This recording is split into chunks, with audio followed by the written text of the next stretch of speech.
So we've just had the Spanish Grand Prix, and actually that was a brilliant race, wasn't it? Up front, Max Verstappen was a brilliant masterclass performance from him. First into turn one, it was a bit of a move from Carlos Sainz, and then they had that little wiggle in turn two, which then cost Lando Norris. He clipped the back of Lewis Hamilton, and unfortunately that put the end to his race. But Max Verstappen up front was first into turn one, off he went. Absolutely mega. It reminded me of Hakkinen 98-99 was brilliant. Schumacher in like the 2000s, off he went. Lewis Hamilton thereafter, you know, it was just such a brilliant drive from him.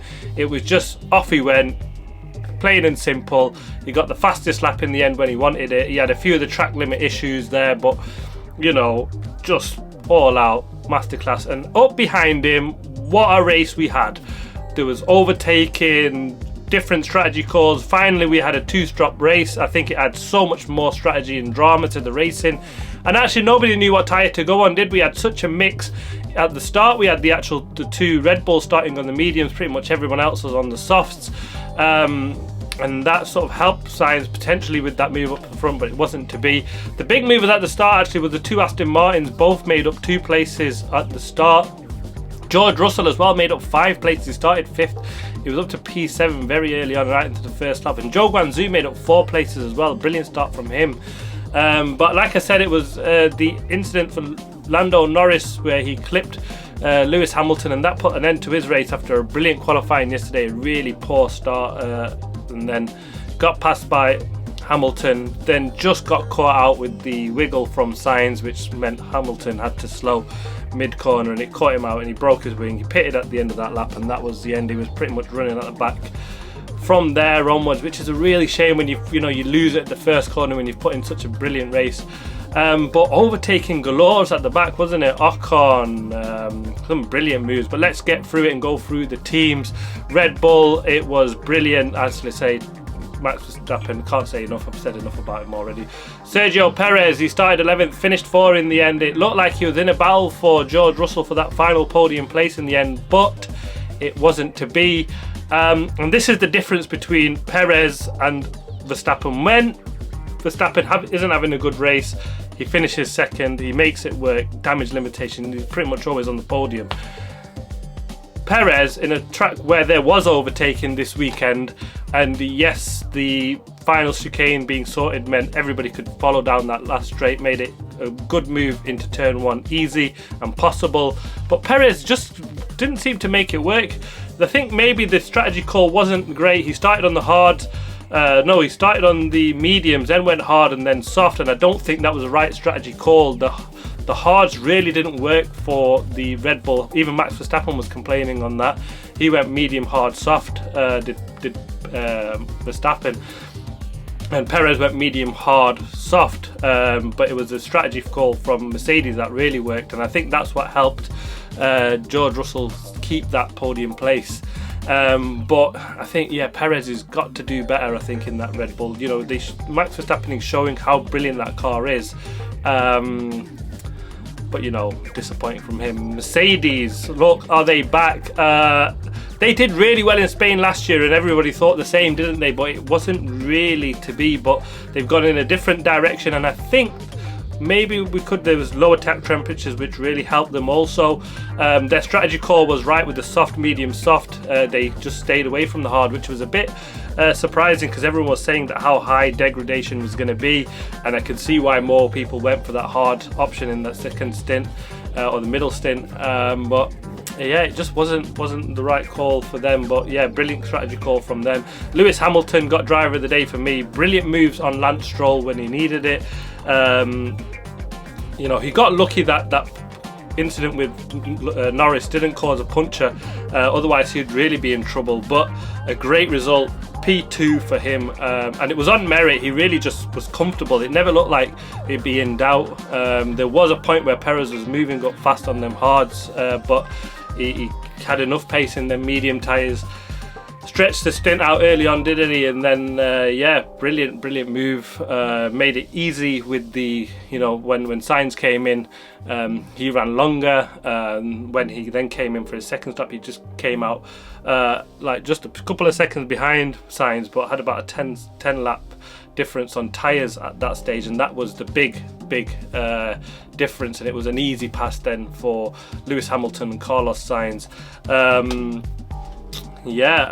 But he then put on lap 42, went on to the softs, all the way through to the end. It was a brilliant, comfortable result for Lewis Hamilton in that second place. George Russell, on the other hand, he was, what a comeback drive from him. He started, where did he start in the end? 12th. He finished 3rd. What a move. The opening lap, making up 5 places, was absolutely crucial. On the first lap, though, he bit lucky, I think. He had to go onto the outside off the circuit and carried on round there. The steward's saying that he didn't really gain an advantage. He'd already made the move into turn 2 past the driver or turn 1, and therefore just got run wide. He got squeezed and then ran round the outside. He did gain a bit by sort of not having so much pressure up behind him then, but he didn't really, his overtake was already done, and he got away with that one. Crucial actually for his race, because had he had a penalty at that point, it would have really struffled, and I think he wouldn't have kept Perez or managed to be able to close up to Perez and pass the Red Bull. But it was crucial, brilliant move, nice move on Alonso up to P6, and then also a nice move on to Ocon up into P5 early on. A brilliant move into turn 1 on lap 35 of Carlos Sainz also, and it was the important move just after the pits. He came out and Stroll up into P4 as well at that stage, because the Aston Martin looked like they would have had some pace, but George Russell's made the move when it mattered. He was clean, decisive. I mean, the one on Sainz, he just came from quite a far way back. It didn't look like he'd be close enough, but it was crucial. He then meant he had enough air in front of him just to make the moves on them tyres. He was mega pumping him the laps as soon as he got onto that soft tyres after his second pit stop, and I think that was the crucial point in the race for him there. He made up enough time to then, have a decent enough gap on Perez, and then he just managed that really, really well to the end. The Ferraris, Charles Leclerc, he started in the pit lane, recovered to P11 just outside the points. He went for the soft, medium, hard option, or hard, soft, hard option for the Leclerc. Even when he came into the pits from his second stop, he was actually asking, why are we not going back on the softs, but they've chose the hards. I think because he was just so far out from the end of the race, but I think maybe could have done a bit better there, but it was disappointing. He still seemed to really struggle in the race pace. They struggled down the straights, they weren't massively fast. Disappointing for Charles Leclerc again this weekend after a horrible Monaco Grand Prix. Carlos Sainz started in second, actually finished in 5th, so he'll be really disappointed. Got beaten by Hamilton, Russell and Sergio Perez, but it was just purely a lack of pace in that Ferrari, unfortunately for him. He went for the soft, mediums and then the hard tyre at the end. Again, they were just too hard on their tyres, and that really just made it really difficult, to be honest. By the time he fitted in the first lap, it looked like Hamilton was right on him. It was just 0.3, so that caused them to come in earlier probably than they wished. Obviously, as Hamilton then just went on another 10 laps further than him. Probably not the right strategy call. Maybe he should have just let Hamilton go and probably could have managed to fight with Perez better, but at that stage they were, their battle was Mercedes and not looking further back at Perez. But yeah, disappointing overall for them. Aston Martin, they'll be disappointed with this race weekend. Fernando Alonso expected, in front of his home crowd. He started 8th, finished 7th. He could have probably finished in 6th. He had about a 10 lap difference on his tyres at the end to Stroll, but he was nice enough to just stay behind him, which was really surprising actually. That's not very Fernando like, is it? He's so in front of his hometown. You'd expect him to just go and get as many points as he can. They had a decent strategy, 2 softs and then hards for them, but just didn't really have anything. It was a hard move on Ocon actually, by the way. That was some really interesting to see. They've had some issues in the past, haven't they, them two as teammates last year. And it was a hard move on Ocon. He moved so late, did Ocon, to defend a position. I think it was a little bit naughty from him there. Very dangerous at high speeds down that straight, but he made the move up into P7, comfortably closed up onto Stroll, but then was nice enough just to keep him behind. Lance Stroll started in 5th, finished in 6th. Just really struggled. didn't really have the pace, the Aston Martin, but a good weekend for him. He's beaten his teammate, even though it kind of looked like Alonso just let him have that one. But he did out-qualify him in the race in qualifying yesterday, so a good overall weekend for Stroll, much better, closer to his teammate. Aston Martin be happy with that, and it was a much needed boost in the arm for Lance Stroll to do that result. Next we'll go McLaren. Fernando Norris started in 3rd, finished in 17th in the end, and like I said, that lap 1 incident with Hamilton cost him. He was racy at the end, did well actually, because he was so far back after lap 1 to get back in decent battles. A nice fight with Magnussen and Hülkenberg, but yeah, that was not really the fight that he wanted to be in. Piastri started in 9th, finished in 13th. He went backwards, lost 3 places in the pits at the start as well, and in the pit lane, pit early as well, lap 18. Got rid of them softs and then went hard mediums, but again, I think they just struggled on them hard tyres, as did a lot of people. It just didn't work like they probably expected to, and I think they wanted to drag that hard really far into the race and then throw in some mediums, but it just wasn't working. They came in for the mediums, and that was that from there onwards.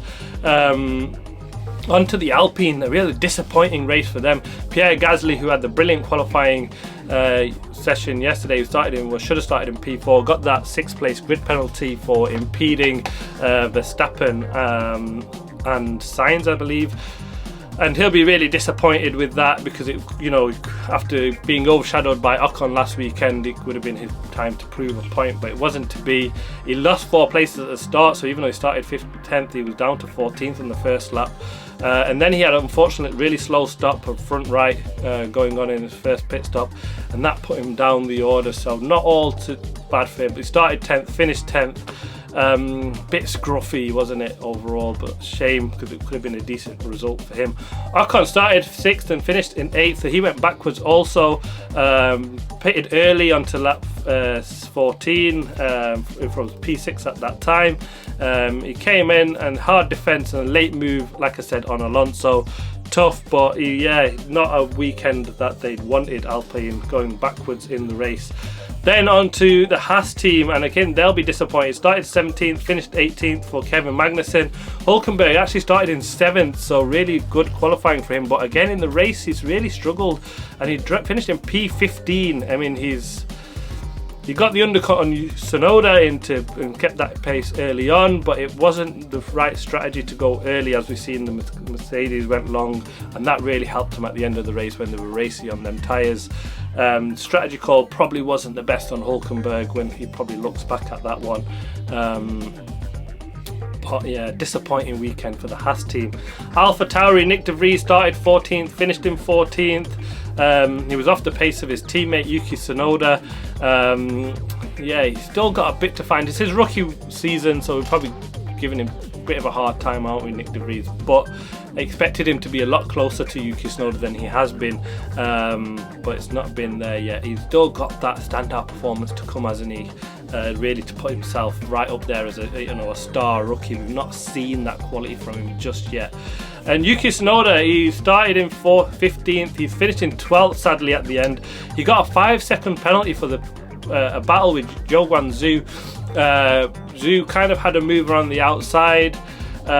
Yuki Tsunoda then into turn 1. Yuki Tsunoda then came sort of close together into turn 2, and that's quite a deceiving corner, because it is tightening as you call around the outside. You're coming in, you've taken a tight line, you're going to run a bit wide. You probably could have let him a bit more room. Yes, he might have lost that 9th place, but he would have got a point in the end. So maybe it was, should have just looked at the bigger picture and got some solid points for the team, or at least a point for Yuki Tsunoda, but wasn't to be. And it cost him in the end. He's finished in 12th place from what would have been another top 10 finish. So he'll be disappointed for him. Alfa Romeo, Bottas, he started 16th and finished in 19th. Yeah, I don't know. He's beaten his teammate in qualifying, but then he's got absolutely hammered by his teammate in the race. Oh no, he didn't beat him in qualifying actually, but anyway, he's just getting smashed by Zhu. I don't know what's gone wrong with him. I don't know what's happening with it, Bottas at the moment. He's getting outshone by Zhou Guanyu, who started in 13th, finished in 9th in this race. He got 4 places up on the start, so brilliant run from him. Pitted on lap 10, came out 16th, and a nice battle with Hülkenberg to Zhou Guanyu. Good battle with, like I said, with Yuki Tsunoda at the end there as well. So, you know, he's really pulling it together for the team. Got a couple of points for them this weekend. So, you know, Zhou Guanyu really showing promise. I was giving him such a hard time last season, and I can see why now the team had such promise on him. He's giving Bottas a real run for his money. I mean, he's just meant to be the star that's come from Mercedes, Bottas. And he's really got to find himself. I don't know what it is in this car, but he always seems to find himself at the back in the race. I'm not sure what's happening with him there. The Williams team, they've had a poor weekend, haven't they? This track really didn't seem to suit them, but they're going to Canada next weekend to looking at some positives. Alex Albon, decent race actually, started 18th but made up 2 places, finished in 16th. Well, decent pace in the end. They went for the soft, hard, medium strategy. The hards again probably wasn't the right call, but that's, you know, brilliant result for Alex Albon in that team. Logan Sargent started last, finished last. He went for the medium, hard, and that really wasn't the tyre to be on. But up next, like I said, we're going to Canada after quite a good race today in Catalonia. There was so much going on. I absolutely really enjoyed that one. Despite the battle up front, and actually Max Verstappen only finished 16 seconds ahead of Lewis Hamilton. And when you look at the fastest lap times, Lewis Hamilton was just 0.3 off in race pace of Max Verstappen when it comes to the fastest lap. So the gap is closing. The Mercedes do have, and the Aston Martins, they will have a lot more time in the wind tunnels compared to the Red Bull. So hopefully now this is where the part of the season where, you know, we'll see them actually catch up, and next season or towards the end of the season we might see a lot more battles and tighter battles up at the front. But it's good to see, you know, the 2 Mercedes and actually Russell actually beat Perez on actually raw race pace. Actually, they both pitted about a lap apart or a couple of laps apart. Actually, Russell had older, softer tyres than Perez, and he did well to hold him off there, didn't he? At the end, everyone thought I expected Perez to just breeze up and pass him as soon as he got a sniff, but it wasn't to be. Brilliant management from Russell to keep that 3rd place. Overall, yes, fantastic weekend for Mercedes. Up next, Canada, a real race. I love that circuit. Yeah, Williams should do well there with the lower downforce long straights. Yeah, let's see how that one pans out. We're hoping for some decent racing there. We always get some good overtakes down into that final chicane down this straight, but watch out for the preview of the Canada Grand Prix. Also watch out for the driver ratings video coming up. Thanks for watching. Please like, subscribe and comment as always. I'll see you in the next video.